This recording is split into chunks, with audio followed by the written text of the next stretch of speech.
Chapter 17. When I went downstairs, the music room was lamp-lit but empty. There was a tray on the table in front of the stove, with a bottle of ouzo, a jug of water, glasses, and a bowl of fat blue-black amphissa olives. I poured out some ouzo and added enough water to make it go milkily opaque. Then, glass in hand, I began a tour of the bookshelves. The books were methodically arranged.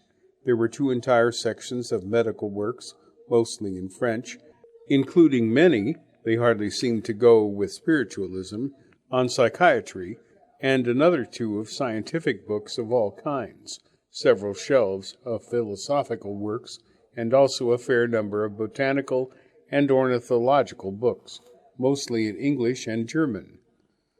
But the great majority of the rest were autobiographies and biographies. There must have been thousands of them. They appeared to have been collected without any method. Wordsworth, Mae West, Saint-Simon, geniuses, criminals, saints, non-entities. The collection had the eclectic impersonality of a public library. Behind the harpsichord and under the window, there was a low glass cabinet which contained 2 or 3 classical pieces.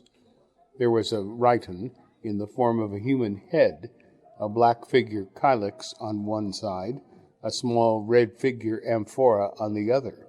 On top of the cabinet were also 3 objects, a photo, an 18th century clock, and a white enameled snuff box.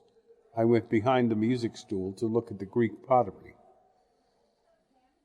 The painting on the flat inner bowl of the calyx gave me a shock. It involved 2 satyrs and a woman, and was very obscene indeed. Nor were the paintings on the amphora of a kind any museum would dare put on display. Then I looked closer at the clock.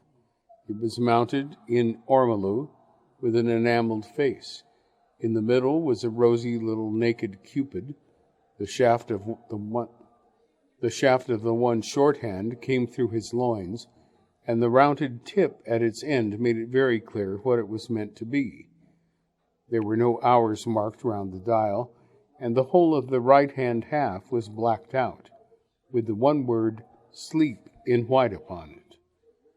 On the white enamel of the other half were written in neat black script the following faded but still legible words: at 6, encounter; at 8, enchantment; at 10, erection; at 12, ecstasy. The Cupid smiled. The clock was not going, and his manhood hung permanently askew at 8. I opened the innocent white snuff-box. Beneath the lid was enacted, in Boucheresque 18th century terms, exactly the same scene as some ancient Greek had painted in the calyx 2,000 years before. It was between these 2 objets that Conchis had chosen, whether with perversion, with humor, or with simple bad taste, I couldn't decide, to place another photo of the Edwardian girl, his dead fiancée. She looked out of the oval silver frame with alert, smiling eyes. Her splendidly white skin and fine neck were shown off by a square décolletage, messy swaths of lace tied over her bosom by what seemed a white shoelace. By one armpit was a floppy black bow. She looked very young, as if she was wearing her first evening dress, and in this photo she looked less heavy-featured, rather piquant, a touch of mischief, almost a shy delectation in being queen of a cabinet of curiosa. A door closed upstairs, and I turned away. The eyes of the Modigliani seemed to glare at me severely, so I sneaked out from under the colonnade, where a minute later Conchis joined me. He had changed into a pair of pale trousers and a dark cotton coat. He stood silhouetted in the soft light that flowed out of the room and silently toasted me. The mountains were just visible, dusky and black, like waves of charcoal. The sky beyond still not quite drained of afterglow. But overhead, I was standing on the steps down to the gravel. The stars were out. They sparkled less fierily than they do in England, tranquilly, as if they were immersed in limpid oil. "Thank you for the bedside books." If you see anything more interesting on the shelves, take it, please. There was a strange call from the dark trees to the east of the house. I had heard it in the evening at the school, and at first thought it made by some moronic village boy. It was very high-pitched, repeated at regular intervals. Q, Q, Q, like a melancholy transmigrated bus conductor. "There is my friend," said Conchise. For an absurd and alarming moment, I thought he must mean the woman of the glove. I saw her flitting through the island trees in her ascot gloves, forever searching for Q. The call came again, eerie and stupid, from the night behind us. Conchise counted 5 slowly, and the call came as he raised his hand. Then 5 again, and again it came. "What is it?" "Otus scopes." "The Scopes owl. It is very small, not 20 centimeters, like this. I saw you had some books on birds. Ornithology interests me. And you have studied medicine?" "I studied medicine many years ago, and never practiced, only on myself." Far out to sea to the west, I saw the bright lights of the Athens boat. On Saturday nights it went on south down to Kythera, but instead of relating Borani to the ordinary world, the distant ship seemed only to emphasize its hiddenness, its secrecy. I took the plunge. "What did you mean by saying that you were psychic?" "What did you think I meant? Spiritualism? Infantilism? That's what I think." "Of course." I could just make out his face in the light from the doorway. He could see more of mine because I had swung round during that last exchange. "Your first reaction is the characteristic one of your contrasuggestible century, to disbelieve, to disprove. I see this very clearly underneath your politeness. You are like a porcupine. When that animal has its spines erect, it cannot eat. If you do not eat, you will starve, and your prickles will die with the rest of your body. I swilled the last of the ouzo round in my glass. "Isn't it your century, too?" "I have lived a great deal in other centuries." "You mean in literature?" "In reality." The owl called again, at monotonously regular intervals. I stared out into the darkness of the pines. "Reincarnation?" "Is rubbish." "Then," I shrugged, "I cannot escape my human lifespan. So there is only one way I could have lived in other centuries." I was silent. "I give up." "Not give up. Look up." "What do you see?" "Stars, space, and what else?" "That you know are there, though they are not visible." "Other worlds?" I turned to look at him. He sat, a black shadow. I felt a small chill run down my spine. He took the thought out of my mind. "I am mad?" "Mistaken." "No, neither mad nor mistaken." "You travel to other worlds?" "Yes, I travel to other worlds." I put the glass down and pulled out a cigarette, lit it before speaking. "In the flesh?" "If you can tell me where the flesh ends and the mind begins, I will answer that." You have some evidence of this?" "Ample evidence." He allowed a moment to pass. "For those with intelligence to see it." "This is what you mean by election and being psychic?" "In part." I was silent, thinking that I must make up my mind what course of action to take. I sensed an inherent hostility, which rose from beyond anything that had passed between us, the subconscious resistance of water to oil. A course of polite skepticism seemed best. "You do this traveling by, I don't know, something like telepathy?" But before he could answer, there was a soft slap of footsteps around the colonnade. Maria stood and bobbed. "Sasef jaristume, Maria." "Dinner is served," said Conchise. We stood and went into the music room. As we put our glasses on the tray, he said, "There are things that words cannot explain." I looked down. At Oxford we are taught to assume that if words can't explain, nothing else is likely to. Very well, he smiled. May I call you Nicholas now? Of course, please. He poured a drop of ouzo into our glasses. We raised and clinked them. Esigia sas Nicholas. Sigia. But I had a strong suspicion even that he was drinking to something other than my health. The table in the corner of the terrace glittered, an unexpectedly formal island of glass and silver in the darkness. It was lit by one tall lamp with a dark shade. The light flowed downwards, concentrated on the white cloth, and was then reflected up, lighting our faces strangely, Caravaggio fashion, against the surrounding darkness. The meal was excellent. We ate small fish cooked in wine, a delicious chicken, herb-flavored cheese, and a honey and curd flan, made, according to Conchis, from a medieval Turkish recipe. The wine we drank had a trace of resin, as if the vineyard had merely been beside a pine forest, and was nothing like the harsh turpentine-tasting rotgut I sometimes drank in the village. We ate largely in silence. He evidently preferred this. If we talked, it was of the food. He ate slowly and very little, but I left nothing to take away. When we had finished, Maria brought Turkish coffee in a brass pot and took the lamp, which was beginning to attract too many insects. She replaced it by a single candle. The flame rose untrembling in the still air. Now and again a persistent insect would fly round and away. I lit my cigarette and sat like Conchis, half turned toward the sea and the south. He did not want to talk, and I was content to wait. Suddenly there were footsteps below on the gravel. They were going away from the house toward the sea. At first I took them for Maria's, though it seemed strange that she should be going down to the beach at that time. But a second later I knew that they could not, or could no more plausibly than the glove be hers. They were light, rapid, quiet steps, as if the person was trying to make as little noise as possible.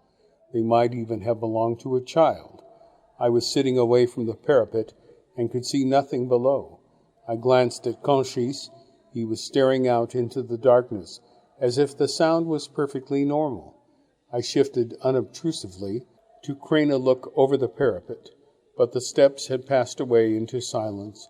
With alarming speed, a large moth dashed at the candle, repeatedly and fanatically, as if attached to it by elastic cord. Conchis leaned forward and snuffed at the flame. You do not mind sitting in darkness? Not at all. It occurred to me that it might, after all, have really been a child from one of the cottages at the bay to the east, someone who had come to help Maria. I should tell you how I came here. It must have been a marvelous sight to find. Of course, but I am not talking of architecture. He paused, seemingly at a loss to say what he did mean. I came to Fraxos looking for a house to rent, a house for a summer. I did not like the village. I do not like coasts that face north. On my last day, I had a boatman take me round the island for pleasure. By chance, he landed me for a swim at Mozza down there. By chance, he said there was an old cottage up here. By chance, I came up. The cottage was crumbled walls, a litter of stones choken with thorn ivy. It was very hot, about 4 o'clock on the afternoon of April the 18th, 1928. He paused again, as if the memory of that year had stopped him, and to prepare me for a new facet of himself, a new shift. There were many more trees then. One could not see the sea. I stood in the little clearing round the ruined walls. I had immediately the sensation that I was expected. Something had been waiting there all my life. I stood there, and I knew who waited, who expected. It was myself. I was here, and this house was here. You and I and this evening were here, and they had always been here, like reflections of my own coming. It was like a dream. I had been walking toward a closed door, and by a sudden magic, its impenetrable wood became glass, through which I saw myself coming from the other direction, the future. I speak in analogies. You understand? I nodded, cautious, not concerned with understanding, because underlying everything he did, I had come to detect an air of stage management, of the planned and rehearsed. He did not tell me of his coming to Barani as a man tells something that chances to occur to him, but far more as a dramatist tells an anecdote where the play requires. He went on. I knew at once that I must live here. I could not go beyond. It was only here that my past would merge into my future, so I stayed. I am here tonight, and you are here tonight. In the darkness he was looking sideways at me. I said nothing for a moment. There had seemed to be some special emphasis on the last sentence. Is this also what you meant by being psychic? It is what I meant by hazard. There comes a time in each life, like a point of fulcrum. At that time you must accept yourself. It is not any more what you will become. It is what you are and always will be. You are too young to know this. You are still becoming, not being. Perhaps, not perhaps, for certain. What happens if one doesn't recognize the point of fulcrum? But I was thinking, I have had it already. The silence in the trees, the siren of the Athens boat, the black mouth of the shotgun barrel. You will be like the many. Only the few recognize this moment and act on it. The elect? The elect. The chosen by hazard. I heard his chair creak. Look over there, the lamp fisherman. Away at the far feet of the mountains there was a thin dust of ruby lights in the deepest shadows. I didn't know whether he meant simply look, or that the lamps were in some way symbolic of the elect. You're very tantalizing sometimes, Mr. Conchis. I am prepared to be less so. I wish you would be. He was silent again. Suppose that what I tell you should mean more to your life than the mere listening. I hope it would. Another pause. I do not want politeness.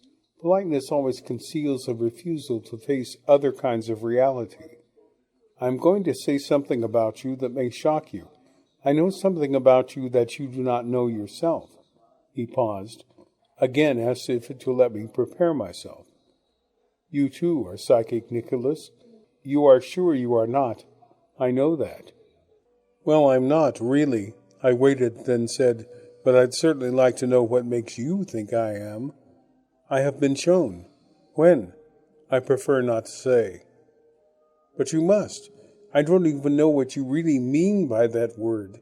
If you merely mean some sort of intuitive intelligence, then I hope I am psychic. But I thought you meant something else. Again silence, as if he wanted me to hear the sharpness in my own voice. You are treating this as if I have accused you of some crime, of some weakness. I'm sorry, but I've never had a psychical experience in my life, I added naively.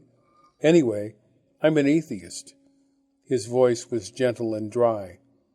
If a person is intelligent, then of course he is either an agnostic or an atheist, just as he is a physical coward. They are automatic definitions of high intelligence. But I am not talking about God. I am talking about science. I said nothing. His voice became much drier.